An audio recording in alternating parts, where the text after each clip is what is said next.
उन्हें चुप कराने हेतु वहां एकत्र हो गईं। जन्मोत्सव में गीत और अनेक वाद्य यंत्र बजने लगे। दक्ष ने वैदिक रीति से अनुष्ठान किया और ब्राह्मणों को दान दिया। उन्होंने अपनी पुत्री का नाम उमा रखा। देवी उमा का पालन बहुत अच्छे तरीके से किया जा रहा था। वह बालकपन में बहुत सी लीलाएं करती थीं। देवी उमा इस प्रकार बढ़ने लगीं जैसे शुक्ल पक्ष में चंद्रमा की कला बढ़ती है।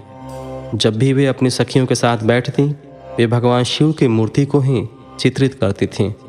वे सदा प्रभु शिव के भजन गाती थीं, उन्हीं का स्मरण करती और भगवान शिव की भक्ति में ही लीन रहती। 15वां अध्याय, सती की तपस्या। ब्रह्मा जी बोले, हे नारद, एक दिन मैं तुम्हें लेकर प्रजापति दक्ष के घर पहुंचा।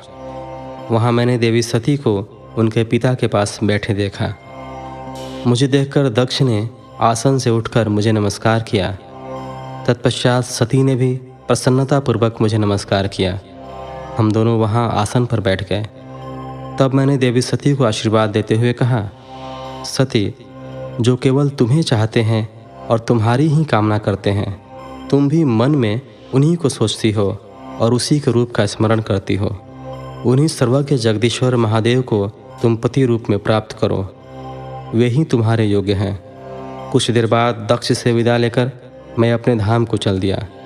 दक्ष को मेरी बातें सुनकर बड़ा संतोष एवं प्रसन्नता हुई। मेरी कथन से उनकी सारी चिंताएं दूर हो गईं। धीरे धीरे सती ने कुमारावस्था पार कर ली और वे युवा अवस्था में प्रवेश कर गईं। उनका रूप अत्यंत मनोहारी था। उनका मुख दिव्य तेज से शोभायमान था।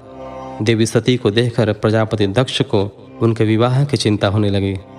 तब पिता के मन की बात जानकर देवी सती ने महादेव को पति रूप में पाने की इच्छा अपनी माता को बताई। उन्होंने अपनी माता से भगवान शंकर को प्रसन्न करने के लिए तपस्या करने की आज्ञा मांगी। उनकी माता ने आज्ञा देकर घर पर ही उनकी आराधना आरंभ करा दी। अश्विन मास में नंदा अर्थात प्रतिपदा, षष्ठी और एकादशी तिथियों में उन्होंने भक्तिपूर्वक भगवान शिव का पूजन कर उन्हें गुड़, भात और नमक का भोग लगाया व नमस्कार किया। इसी प्रकार एक मास बीत गया। कार्तिक मास की चतुर्दशी को देवी सती ने मालपुओं और खीर से भगवान शिव को भोग लगाया और उनका निरंतर चिंतन करती रहती। मार्गशीर्ष मास के कृष्ण पक्ष की अष्टमी को वे तिल, जौ और चावल से शिवजी की आराधना करती और घी का दीपक जलाती।